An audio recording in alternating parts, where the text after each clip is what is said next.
हाय बच्चों, आज हम काव्य मंजरी का तीसरा अध्याय एक फूल की चाह पढ़ेंगे। एक फूल की चाह की जो कवि हैं सिया राम शरण गुप्त। ये मैथिली शरण गुप्त जो राष्ट्र कवि हुए उनके भाई थे। इनका जन्म जो है उत्तर प्रदेश के झांसी जिले के चिरगांव नामक स्थान में हुआ था। घर पर ही इन्होंने संस्कृत, अंग्रेजी और बंगला आदि भाषाओं का ज्ञान प्राप्त किया। इन्होंने अपनी कविताओं में सामाजिक बुराइयों पर करारी चोट की है। इनकी रचनाओं में सत्य, अहिंसा, करुणा, विश्व बंधुत्व तथा गांधीवादी विचारधारा की छाप स्पष्ट दिखाई देती है।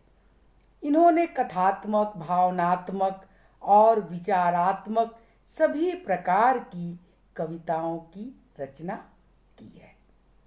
आरदा, मौर्य विजय, नकुल, पाथेय, मृण्मयी, बापू, दैनिकी, विषाद, उन्मुक्त, आत्मोत्सर्ग आदि इनकी प्रसिद्ध काव्य कृतियां हैं।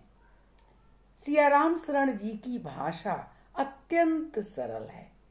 इन्होंने काव्य रचना के साथ साथ गद्य रचनाएं भी की हैं। सन 1963 में इनका स्वर्गवास हो गया था। तो ऐसे सियाराम शरण गुप्त की कविता एक फूल की चाह हम पढ़ेंगे। मैं आपको बता दूं कि एक फूल की चाह कविता में समाज में जो पहले बहुत ज़्यादा था, अब उसकी मात्रा कम हो गई है, कि जो समाज में छूत अछूत, नीच ऊंच की जो धारणा थी, उस धारणा पर कवि ने प्रहार किया है। कवि ने ये बताया है कि जो समाज में इस तरह के छोटे बड़े, ऊंच नीच, छूत अछूत का जो विचार है वह बिल्कुल ही अलोकतांत्रिक है, गैर सामाजिक है और गैर नैतिक और अमानवीय है।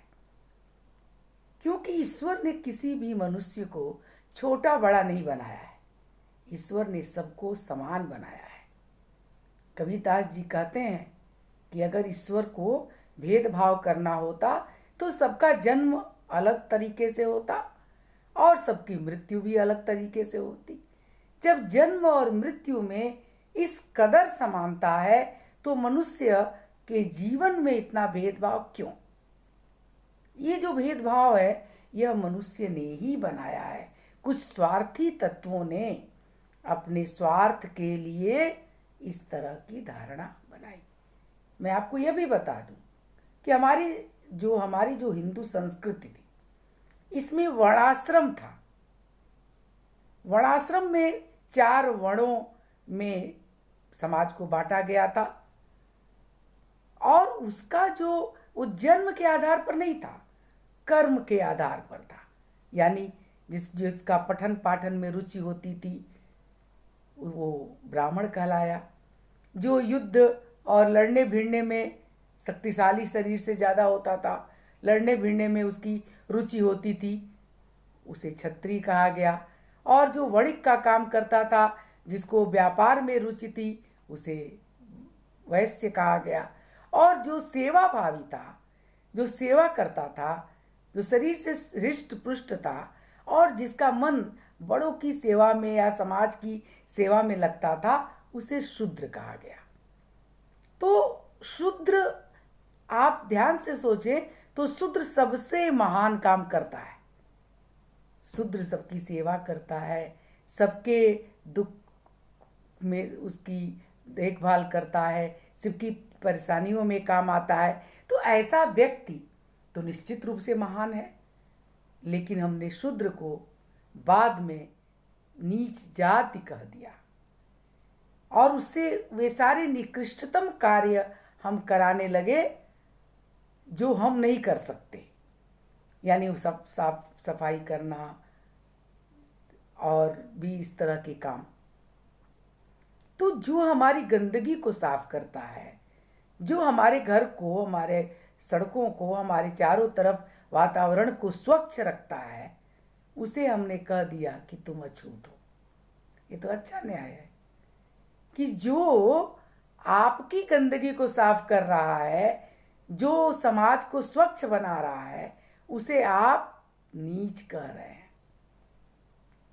और यही नहीं, सिर्फ नीच नहीं कहा गया, सिर्फ अछूत ही नहीं कहा गया, बल्कि उनके साथ ऐसे ऐसे अमानवीय व्यवहार किए गए जिसके बारे में पढ़ सुनकर रोंगटे खड़े हो जाते हैं।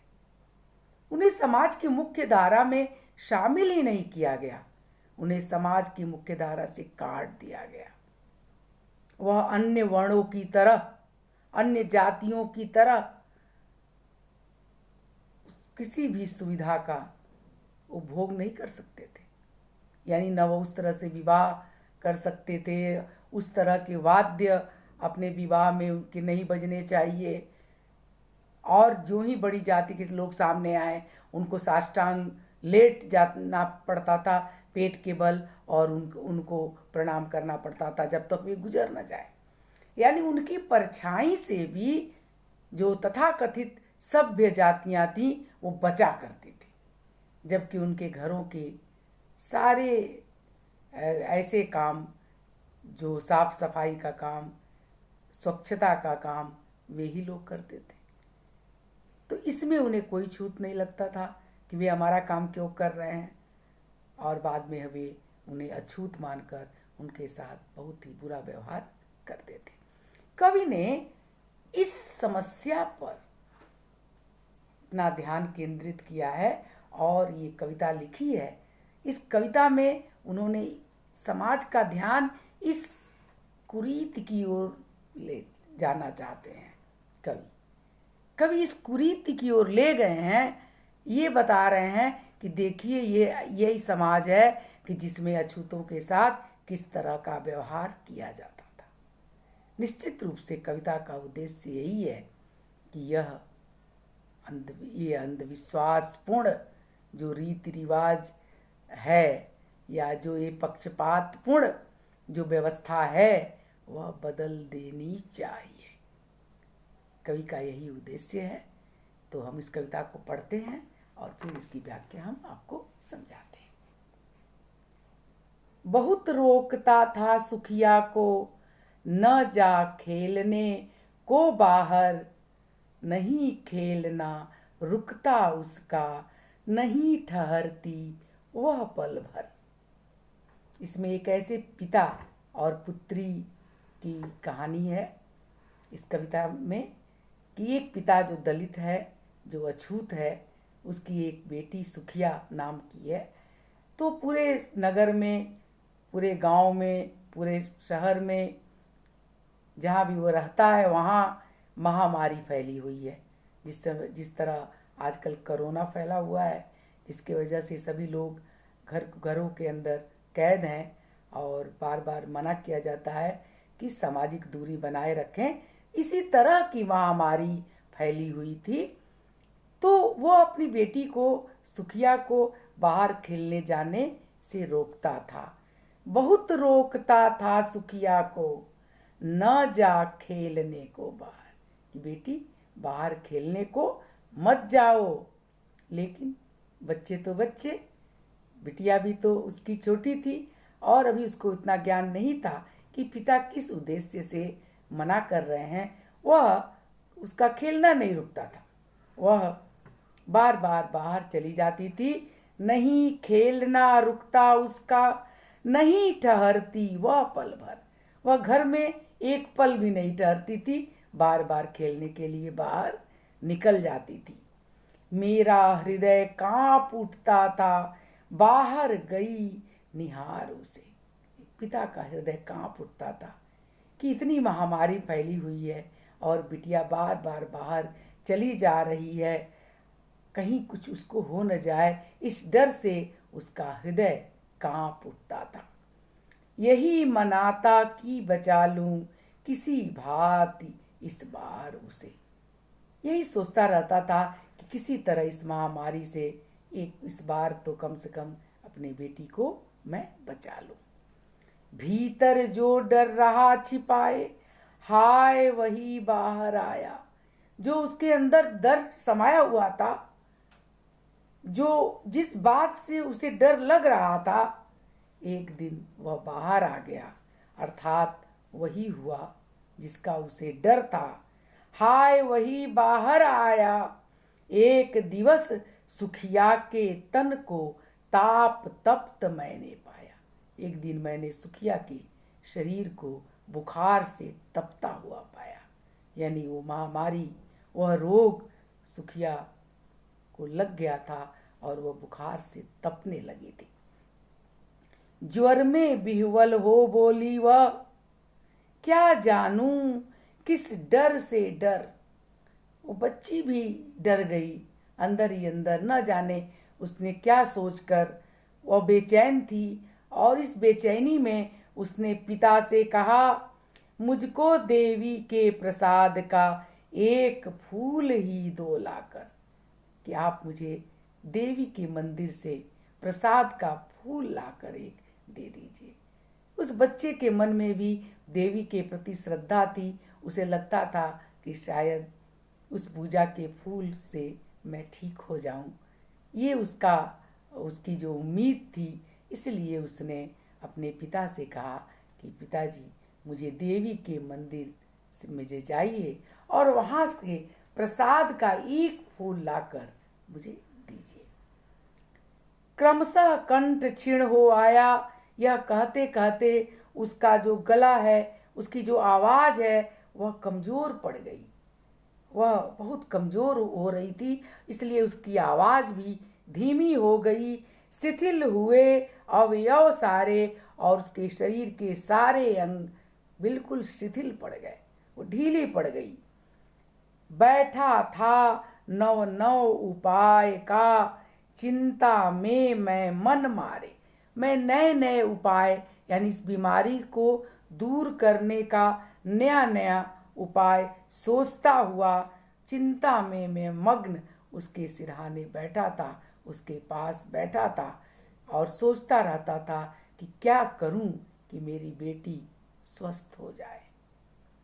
जान सका न प्रभात सजग से, कि मैं ये इतना भी मुझे पता नहीं चला कि जो प्रातः काल जो सजग करती है, जो जगाती है, प्रातः काल से हुई अलस कब दोपहरी, आलस्य भरी दोपहरी कब आ गई।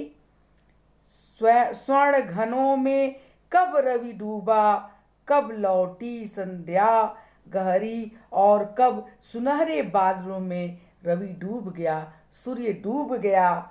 कब लौटी संध्या गहरी और काली संध्या सांझ उतर आई। यानी सुबह से शाम हो गई और पिता को समझ में ही नहीं आया कि कब समय कैसे बीत गया, क्योंकि वह बेटी की चिंता में उसके सिरहाने बैठा ही रह गया।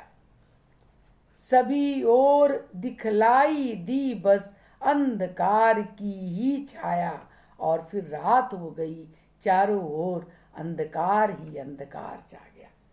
यहाँ ये समझ लीजिए कि अंधकार जो है वह निराशा का अंधकार है, दुख का अंधकार है। बेटी बीमार है और पिता की जो चिंता है वह उसे चारों तरफ अंधेरा ही दिख रहा है, और रात भी हो गई है। और वह अंधेरा न सिर्फ बाहर का अंधेरा है, बल्कि वह भीतर का, एक पिता के भीतर का, अंदर का भी अंधेरा है। छोटी सी बच्ची को ग्रसने कितना बड़ा तिमिर आया। पिता सोचता है कि मेरी बेटी इतनी छोटी सी बच्ची है, इस छोटी सी बच्ची को ग्रसने के लिए, उसको अपने बस में करने के लिए ये अंधेरा कितना बड़ा अंधेरा आया है। बच्ची छोटी और अंधकार बहुत बड़ा, बहुत विस्तृत तिमिर, इतना बड़ा अंधकार आया है मेरी छोटी सी बच्ची को ग्रसने। जलते थे अंगारों से झुलसी सी जाती थी आंखें, बेटी की आंखें बुखार के कारण, तेज बुखार था उसको, तेज बुखार के कारण उसकी आंखें अंगारों की तरह जल रही थी। पूरा लगता था कि अंगारे हैं, उसकी आंखें नहीं है। जलते से अंगारों से झुलसी सी जाती थी आंखें, जगमग जगते तारों से। इधर बेटी की आंखें बुखार के कारण बिल्कुल लाल हो रही थी, और उधर जो आकाश में तारे थे, जगमगाते हुए, जगते हुए तारे थे, उनको देखने से अक्सर तो शीतलता प्राप्त होती है मनुष्य को, तारों को देखकर आंखें शीतल होती हैं। लेकिन इस मन स्थिति में है पिता कि वे तारे भी उसे अंगारों की तरह दिखाई दे रहे हैं। ऐसा लगता है कि वे तारे नहीं हैं बल्कि अंगारे हैं, क्योंकि पिता दुखी है, परेशान है, चिंतित है अपनी बेटी की बीमारी को लेकर। देख रहा था जैसे सुस्थिर हो, वो उसे एकटक सुस्थिर, बिल्कुल स्थिर होकर देख रहा था, एकटक देख रहा था, लगातार देख रहा था अपनी बेटी को, लगातार देखते हुए सोच रहा था कि नहीं बैठती थी क्षण भर। ये वही बेटी है जो एक क्षण भी चुप नहीं बैठती थी, एक क्षण भी थिर नहीं रहती थी। हाय वही चुपचाप पड़ी है, इस समय वह चुपचाप पड़ी हुई है, अटल शांति सी धारण कर, बिल्कुल शांत। ऐसा लगता है कि एक ऐसी शांति जो अटल है, जो बिल्कुल भंग नहीं हो रही है, टूट नहीं रही है, ऐसी अटल शांति सी की तरह एकदम चुप होकर वह पड़ी हुई है।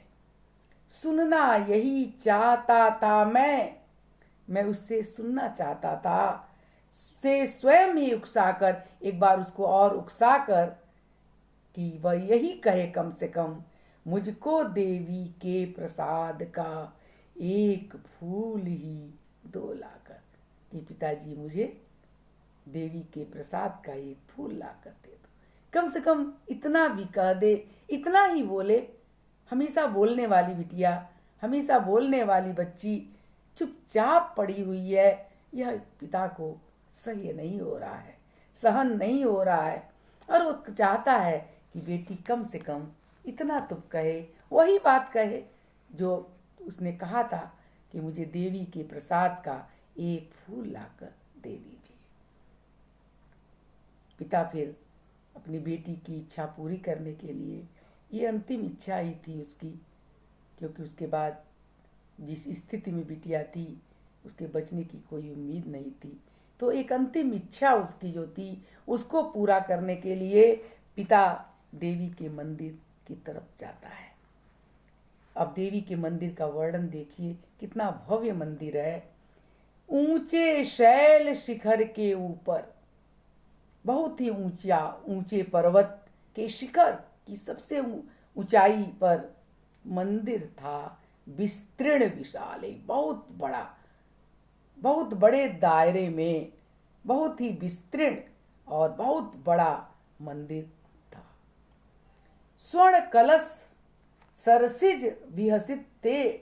उस मंदिर में ऊपर जो स्वर्ण कमल, सुनहरे कलश जो लगे हुए थे, वह उसमें जो कमल की आकृति बनी हुई थी, इसमें कमल की जो आकृति बनी हुई थी वह हंसते हुए कमल थे, यानी हंसते हुए कमल वाला सुनहला कलश मंदिर के ऊपर शोभित हो रहा था।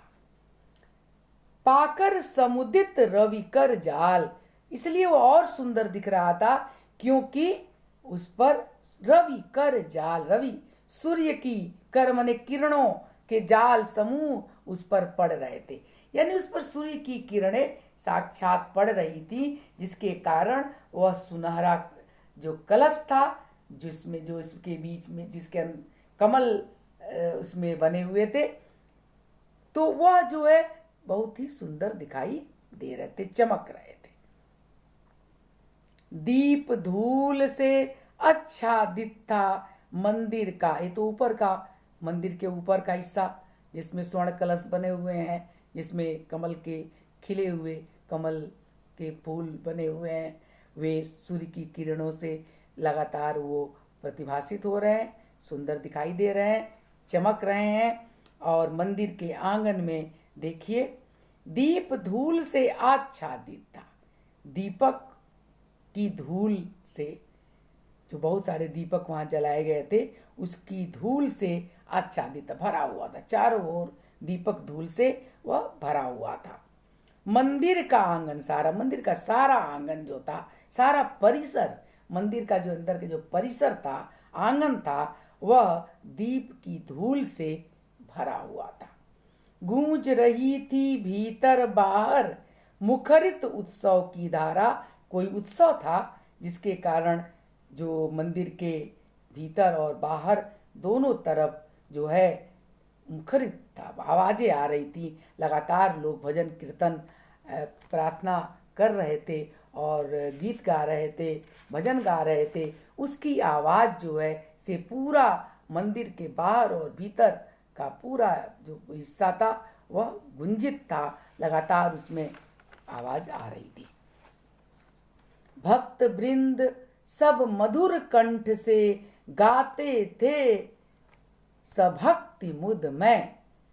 भक्त जो वृंद मने समूह, वृंद सब सभी भक्त, जितने भी भक्त वहाँ पर पहुँचे थे, वहाँ थे, वे सब अत्यंत मधुर स्वर में सभक्ति मुदमय प्रसन्नता से वे जो है भक्ति के गीत गा रहे थे, भक्ति के पद गा रहे थे।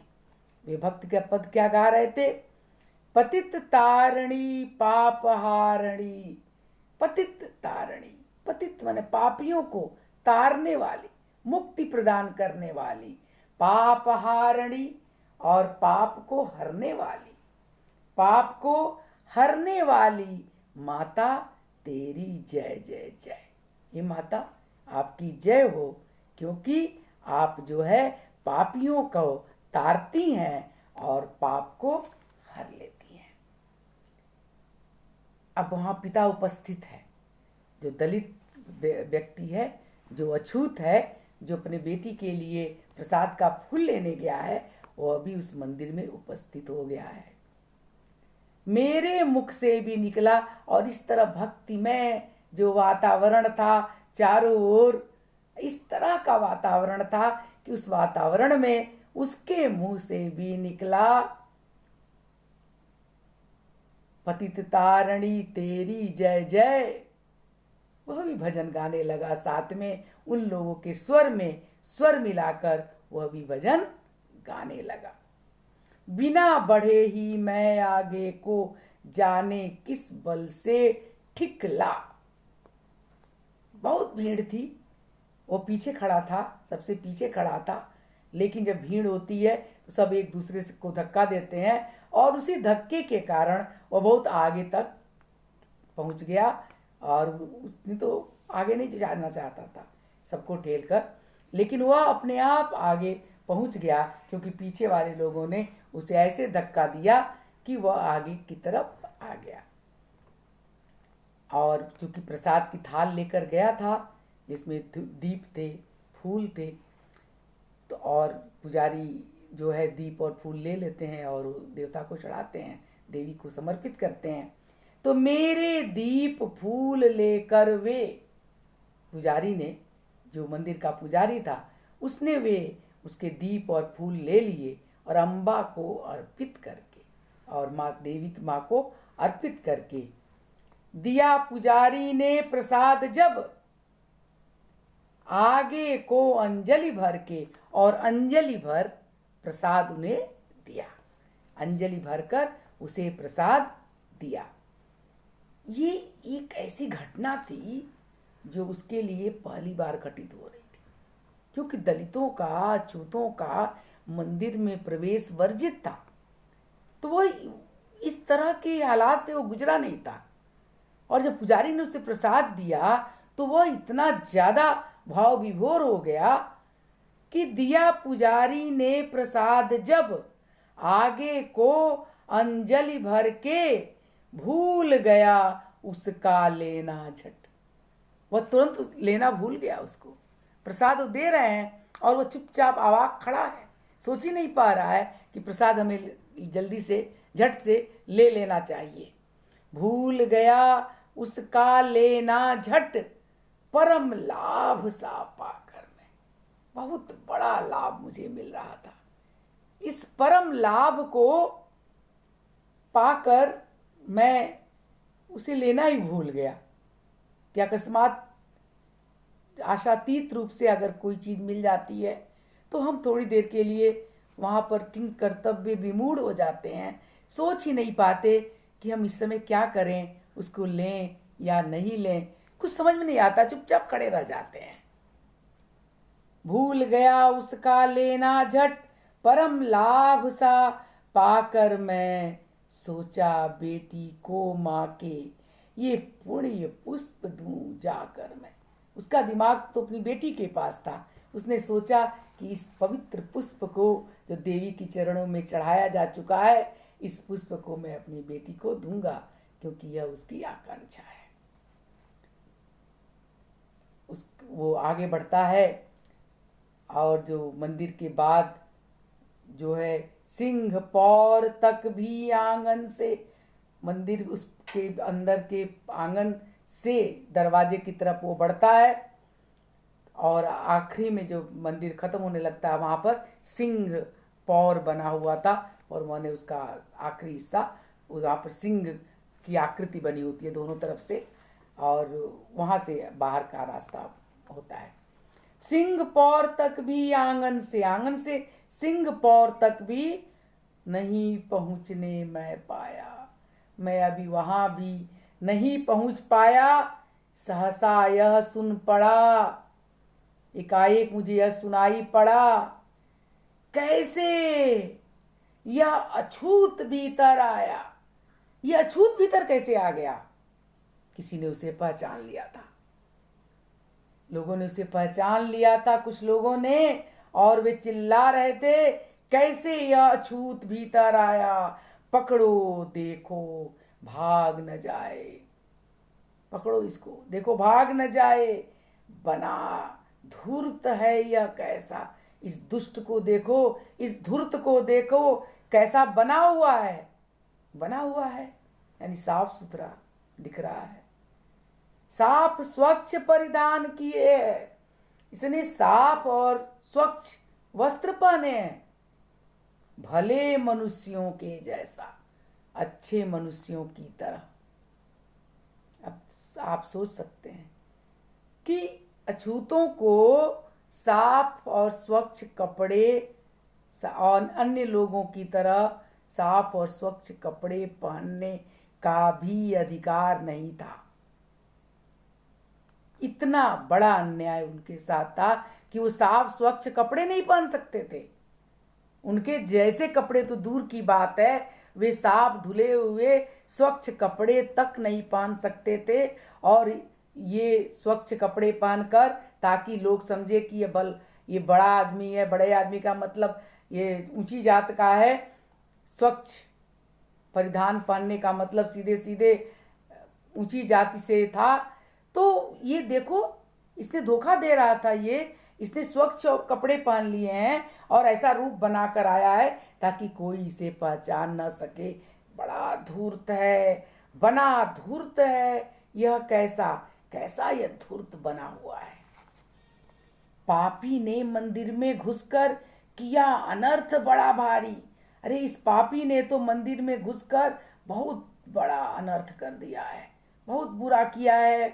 कलुषित कर दी है मंदिर की चिरकालिक सुचिता सारी। इसने अपवित्र कर दिया है मंदिर की जो चिरकालिक, बहुत लंबे समय से जो पवित्रता इसकी कायम थी, यानी कोई भी अछूत इस मंदिर में प्रवेश नहीं कर पाया था, क्योंकि मंदिर कलुषित तभी होगा जब कोई अछूत इसमें प्रवेश करेगा। तो अब तक नहीं हुआ था और चिरकालिक बहुत लंबे समय से इसकी पवित्रता, शुचिता, स्वच्छता, पवित्रता बनी हुई थी, कलुषित कर दी। इस दुष्ट ने, इस धूर्त ने उस सारी शुचिता को नष्ट कर दिया, सारी शुचिता को नष्ट कर दिया। क्या मेरा कलुष बड़ा है? अछूत कहता है, पिता कहता है, अछूत है तो क्या हुआ, उसके अंदर भी सोच विचार करने की शक्ति है। वह कहता है, क्या मेरा कलुष बड़ा है? क्या मेरा पाप, मेरी मलिनता, मेरी कलुषता क्या बड़ी है देवी की गरिमा से भी? देवी की गरिमा बहुत बड़ी है, उसके आगे मेरी कलुषता तो बहुत छोटी चीज है। तो मैं तो छोटा हुआ ना, तो कैसे मैं देवी की कलुषता, देवी को कलुष कैसे कर सकता हूं?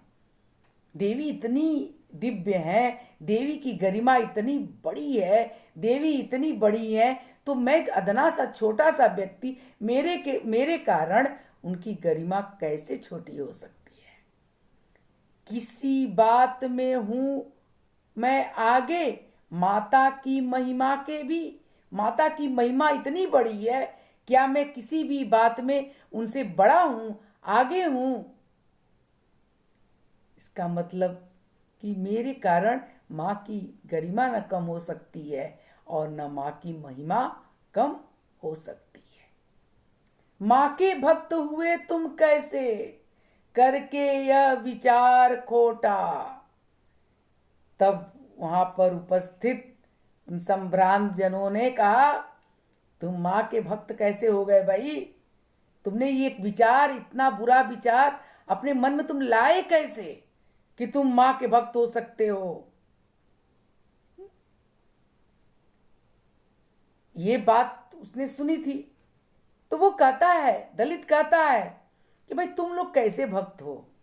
तुम लोग कैसे भक्त हो कि तुम लोग इतनी छोटी बात सोचते हो, इतनी छोटी बात सोचते हो, और माँ के सम्मुख, देवी माँ के मंदिर के सामने ही, माँ के सामने ही तुम माँ के गौरव को यह कहकर छोटा कर रहे हो कि मेरे कारण जो मंदिर की जो पवित्रता है वह नष्ट हो गई। ये तुम लोग कैसे भक्त हो भाई, कि अपनी माँ की महिमा को छोटा करके देख रहे हो कि एक अदने से आदमी के आने से माँ की गरिमा छोटी हो गई, उनका मंदिर, पवित्र मंदिर कलुषित हो गया। तो ये कैसे भक्त हो तुम? इतनी ये बात बहुत तार्किक थी, सोचने की बात थी, विचारणीय थी, विचार करने की बात थी। अगर ये सोच विचार की जाती तो निश्चित रूप से इस तरह का प्रसंग नहीं आता कि दलित को मंदिर में प्रवेश नहीं करने दिया जाएगा। ये विचार, लेकिन वो विचार कहाँ करते हैं? जो अंधभक्त हैं वे कहाँ सोचते हैं इस बात को? उन्होंने भी नहीं सोचा। उन्होंने कहा कि नहीं, कुछ सुनना नहीं है, क्योंकि सुनने से, सोचने से, विचार करने से उनके अंदर भी ये बात आती कि हाँ ये तो ठीक कह रहा है, ये भी इंसान है और माँ की महिमा तो इतनी बड़ी है, इसकी छोटी जाति के होने के नाते माँ की महिमा कम नहीं हो सकती। लेकिन उन्होंने कहा नहीं, कुछ न सुना भक्तों ने। अंधभक्त कुछ नहीं सुनते, अंधभक्त कुछ नहीं सुनते, आंख बंद करके अपनी ही धारा में बहते रहते हैं। तो कुछ न सुना भक्तों ने, झट से मुझे घेर कर पकड़ लिया। उस पिता को, उस दलित को, उसने, सभी लोगों ने, सारे जो भक्तजन अपने को कहते थे, जो मंदिर परिसर में आए थे, उन्होंने उसे घेर कर पकड़ लिया। मार मार कर मुक्के घूसे धम से नीचे गिरा दिया। और बहुत मारा, मार मार कर, मुक्के से, घूसे से मार कर उसे जमीन पर गिरा दिया। मेरे हाथों से प्रसाद भी बिखर गया, सब का सब। कहता है कि मेरे हाथों से, जो मेरे हाथ में प्रसाद था वह भी धरती पर बिखर गया, सब का सब बिखर गया। पिता, उसे लात जूते पड़ रहे हैं, वो मार खा रहा है, लेकिन उसका दिल अपनी बेटी के पास है, वो अपनी बेटी के बारे में सोच रहा है। वो कहता है, हाय अभागी बेटी, तुझ तक कैसे पहुंच सके यह प्रसाद, अब तुम तक कैसे पहुंच सकता है बेटी, कैसे पहुंचाऊं अब? अंतिम बार गोद में बेटी तुझको ले न सका मैं, हा मैं तुम्हें अंतिम बार अपनी गोद में ले भी नहीं सका।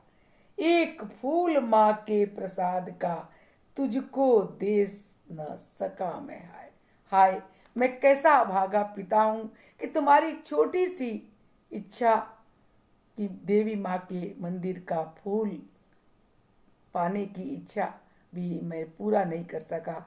मैं कैसा अभागा पिता हूँ।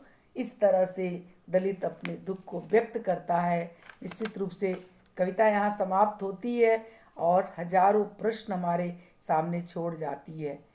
निश्चित रूप से पुत्री का देहांत हो गया होगा और न तो वह उस प्रसाद का फूल उस तक पहुंचा पाया और अंतिम बार उसे गोद में भी नहीं ले पाया।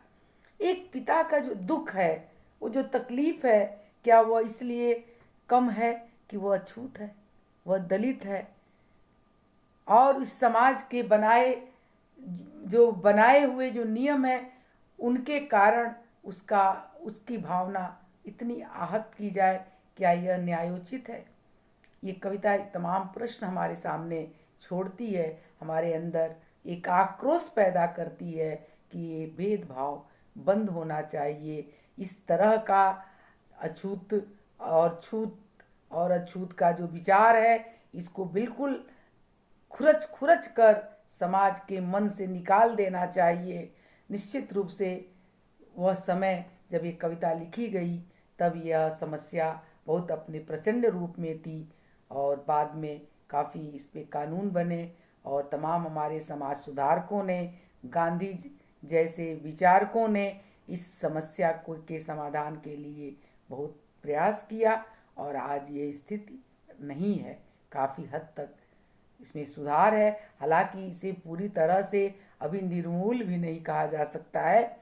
अभी भी कहीं ना कहीं इस तरह की चीज़ें दिखाई देती हैं और जो ऊंची जाति के लोग हैं वह छोटी जाति के लोगों को हे दृष्टि से देखते हैं। उन्हें जब भी मौका मिलता है उन्हें प्रताड़ित करने, उनको शोषित करने, उनका अपमानित करने का अवसर नहीं छोड़ते। तो ये फूल की चाह कोई बहुत बड़ी इच्छा नहीं थी इस बेटी की, एक छोटी सी इच्छा, एक छोटी सी बच्ची की एक छोटी सी इच्छा भी पूरी नहीं हो सकी, क्योंकि समाज में जो इस तरह के छुआछूत, जो इस तरह का अंधविश्वास, जो इस तरह की व्यवस्था थी, जिसके का सामने एक पिता किस तरह मजबूर हो जाता है, किस तरह से वह अपनी बेटी की आकांक्षा को पूरा नहीं कर पाता। निश्चित रूप से यह कविता एक प्रश्न चिन्ह है, एक बड़ा प्रश्न चिन्ह है, जो ये बताती है कि देखिए भाई, आखिर क्यों मनुष्य मनुष्य में भेदभाव, क्यों इस तरह की व्यवस्था इस समाज में किसने बनाई ये व्यवस्था?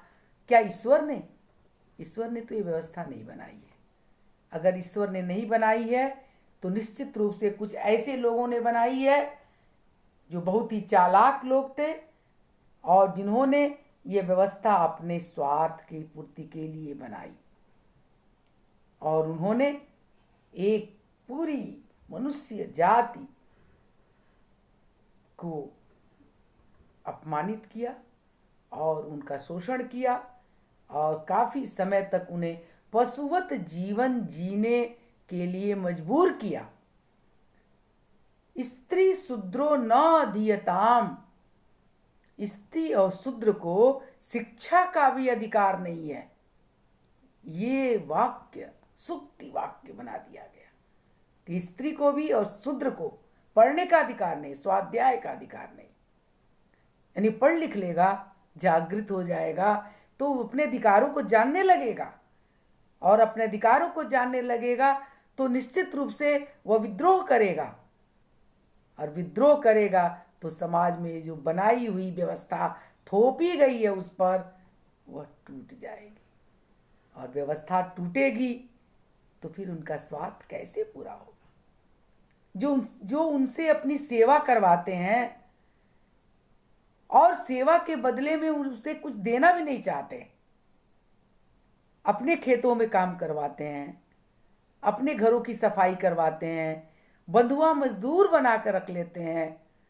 उसके जरूरत पर अगर कुछ पैसे उसे कर्ज देते थे तो उसकी ब्याज इतनी बढ़ जाती थी कि वह उसकी पीढ़ी दर पीढ़ी बंधुआ मजदूर बन के काम करती थी।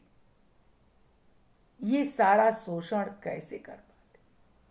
और ये जाति व्यवस्था को बनाए रखने वाले ये कहते हैं कि ईश्वर ने ही छोटा बड़ा बनाया है, क्योंकि ऊंची जाति में